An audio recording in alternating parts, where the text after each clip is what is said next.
خوش کردار بھی تھے، بہت بڑے عالم تھے۔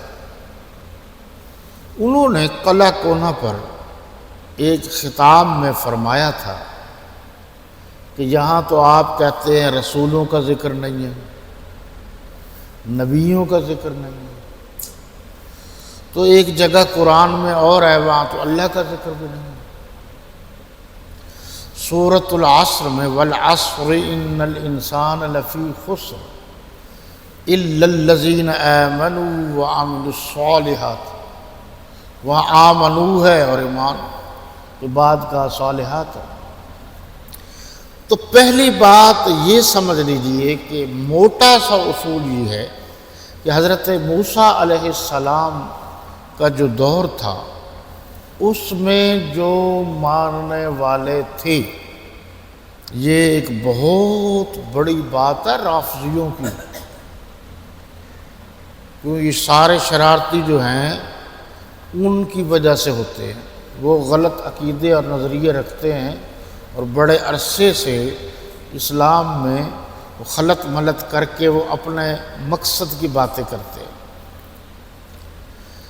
تو یہ میں بتا چکا ہوں آپ کو، رافضی، نیم رافضی، منافق، مشرک اور جناب والا امامیہ، خارجی، ناصبی، یہ شیعہ، اثنا عشریہ، شر البریہ، یہ ایک ہی بلائیں ہیں، یہ اہل علم جانتے ہیں، یہ ہیں یہی تو دوسروں کے لیے اپنے طرف سے الفاظ بنا لیتے ہیں۔ تو ہے یہ بات کہ دیکھو جی ضرورت ہی نہیں ہے۔ تو پہلی بات تو ہم نے یہ دیکھنی ہے کہ نبیوں اور رسولوں کا ماننا ضروری ہے، اس آیت میں بھی ہے، سمجھنے کی ضرورت ہے۔ سب سے پہلے ایمان مجمل اور ایمان مفصل، یہ دونوں آپ کو یاد ہیں۔ آمنت باللہ وملائکتہ وکتبہ ورسلہ والیوم الآخر، آگے والقدر خیرہ وشرہ من اللہ تعالی والبعث بعد الموت۔ تو یہ بات طے ہے کہ رسولوں پر، نبیوں پر ایمان لانا ضروری ہے۔ یہ دیکھیے جی، حضرت موسیٰ علیہ السلام کے جو پیروکار تھے، جو موسوی کہلاتے ہیں، اس کے بعد حضرت عیسیٰ علیہ السلام تشریف لے آئے۔ تو جو اس وقت تھے وہ ان کے پیروکار تھے، ان کو مانتے تھے، وہ اپنے مذہب میں سچے تھے۔ اب جب حضرت عیسیٰ علیہ السلام تشریف لے آئے تو اب ان کے لیے لازم ہے کہ وہ حضرت عیسیٰ علیہ السلام کو مانیں، کیونکہ پیغمبر آ گئے۔ یہ دلیل ہے۔ ان کے بعد یعنی آپ صلی اللہ علیہ وسلم حضور خاتم النبیین والمرسلین والمعصومین علیہ الصلاۃ والتسلیم تشریف لے آئے۔ تو اب جب آپ تشریف لے آئے تو اب وہ جو اپنے دور میں عیسیٰ علیہ السلام کے پیروکار تھے اور انہی کے مسلک و مشرب، عقیدے، نظریے پر چلتے چلتے وقت آیا کہ اللہ کے نبی تشریف لے آئے اور انہوں نے اپنی نبوت کا دعویٰ کر دیا اللہ کے حکم سے۔ تو اب ان کے لیے لازم ہے کہ حضور صلی اللہ علیہ وسلم پر ایمان لے آئیں، اگر نہیں لائیں گے تو اب مسلمان نہیں ہوں گے۔ جیسے آج ہے، آج یہودی بھی ہیں، نصارہ بھی ہیں، اور وہ کہتے ہیں ہم حضور صلی اللہ علیہ وسلم پر ایمان نہیں لاتے، ہم عیسائی ہیں۔ تو اب آ گئے یہ بھی ہیں، تو اب یعنی قیامت تک اللہ کے نبی کی آمد کے بعد قیامت تک آپ کی نبوت ہے نا، تو لازم ہے ان پر کہ وہ حضور اکرم صلی اللہ علیہ وسلم کی نبوت و رسالت کا اقرار کریں۔ اگر نہیں کریں گے تو وہ مسلمان نہیں ہوں گے اور وہ جنت میں نہیں جائیں گے۔ یہ ایک چکر ہے قادیانیوں کا بھی۔ اب یہاں سے آپ نے سمجھنا وہ جو خاتم النبیین آیت نمبر 40 سورہ الاحزاب میں ما کان محمد ابا احد من رجالکم ولکن رسول اللہ وخاتم النبیین وکان اللہ بکل شیء علیما، وہ خاتم النبیین کا یعنی عام سادہ سا معنی تو یہ ہے جو ہمارے علماء کرام نے کیا ہے کہ جو نبوت و رسالت کا سلسلہ آ رہا ہے اس سلسلے کے آخری نبی حضور اکرم صلی اللہ علیہ وسلم کی ذات گرامی ہے۔ ان کے بعد کوئی نیا نبی نیا رسول نہیں آئے۔ اب قادیانی جو دھوکہ دیتے ہیں وہ یہ ہیں کہ خاتم النبیین کا مطلب ہے ہم حضور صلی اللہ علیہ وسلم کو آخری نبی مانتے ہیں۔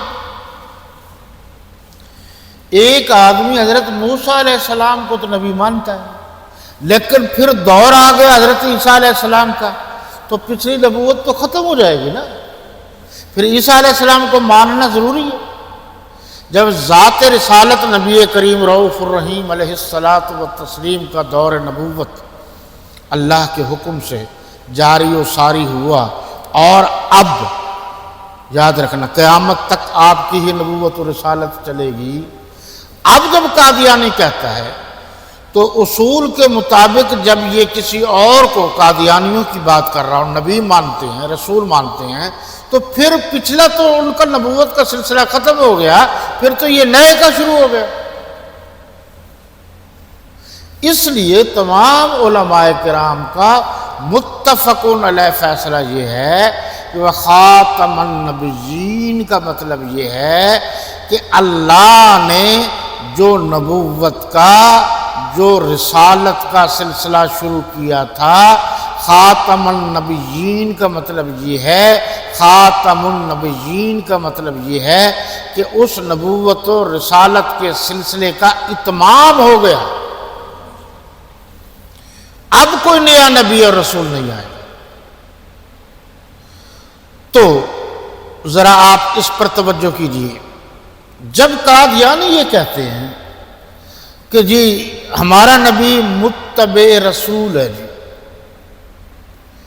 وہ کبھی کہتے ہیں کہ جناب ہمارا نبی نعوذ باللہ ان کے بقول امتی نبی ہے، ذلی نبی ہے، بروزی نبی ہے۔ ذلی نبی کا مطلب ہے ذوات کے ساتھ سایہ، یعنی اللہ کے نبی کا سایہ اس پر پڑا تو وہ بھی نبی بن گیا۔ یعنی وہ کہتے ہیں کہ اللہ کے نبی کی اس نے اتنی بڑی تابعداری کی کہ اللہ کو پسند آ گئے تو اللہ نے آخری نبی کا سایہ ان پر ڈال دیا کہ جاؤ اب تم بھی نبی ہو۔ سائے سے بھلا نبوت ملتی ہے؟ بات ذرا سمجھنے کی ہے، وہ یہ ہے کہ اگر یہی معنی لیا جائے، اور یہ بھی آپ کو میں بتا دوں وہ دھوکہ دیتے ہیں، وہ اپنی کتابوں میں اقرار کرتے ہیں کہ خاتم النبیین سے مراد نعوذ باللہ نعوذ باللہ نعوذ باللہ بقول قادیانیوں کے ہمارا نبی ہے۔ تو اب قابل غور بات یہ ہے کہ اگر وہ خاتم النبیین کا یہ معنی لیتے ہیں تو اگر کوئی اور کہہ دے کہ اب یہ تمہارا جو نبی ہے اس کی چھٹی ہوگی، اب ہمارا نبی میدان میں آ رہا ہے، بے خاتم النبیین حضور صلی اللہ علیہ وسلم کے بعد تم نے ایک اپنا نبی بنا لیا تو کوئی اور بھی تو آپ کے بعد اپنا نبی بنا سکتا ہے۔ چنانچہ ایسا بھی ہوا ہے، یہ بھی آپ کے ذہن میں رہے، ایسا ہوا ہے بہت سارے لوگوں نے بعد میں نبوت کا دعویٰ کیا ہے جو ان کے مخالف ہو گئے۔ اچھا امت مسلمہ تو دونوں کے مخالف ہے، جس قادیانیوں کے بھی، یا قادیانیوں کی طرح کسی اور نے بھی کسی اور نبی کا دعویٰ کیا، امت مسلمہ تو سب کی مخالف ہے۔ اب اس کو آپ ذرا غور کریں گے، یہ ڈاکٹر اسرار صاحب نے بھی لکھا ہے، میں نے وضاحت اس لیے کی ہے کہ آپ یہ وہ آیت ہے، یعنی آیت نمبر 62 سورہ البقرہ کی، وہ آیت ہے جس پر ملحدین، جدید تعلیم یافتہ، پرویزی ٹائپ، سر سید احمد خان گروپ والے، المسلمین والے اور بہت سارے لوگ جو ہیں اس آیت کو پڑھ کر مفہوم غلط بیان کر کے مسلمانوں کو اللہ کے دین سے ہٹانا چاہتے ہیں۔ جی جو یہ لکھا ہے انہوں نے، میں وہ سنا دیتا ہوں۔ چنانچہ جب تک حضرت عیسیٰ علیہ السلام نہیں آئے تھے تو حضرت موسیٰ علیہ السلام کے ماننے والے جو بھی یہودی موجود تھے، جو اللہ پر ایمان رکھتے تھے، آخرت کو مانتے تھے اور نیک عمل کرتے تھے، ان کی نجات ہو جائے گی۔ ٹھیک ہے، بالکل صحیح ہے۔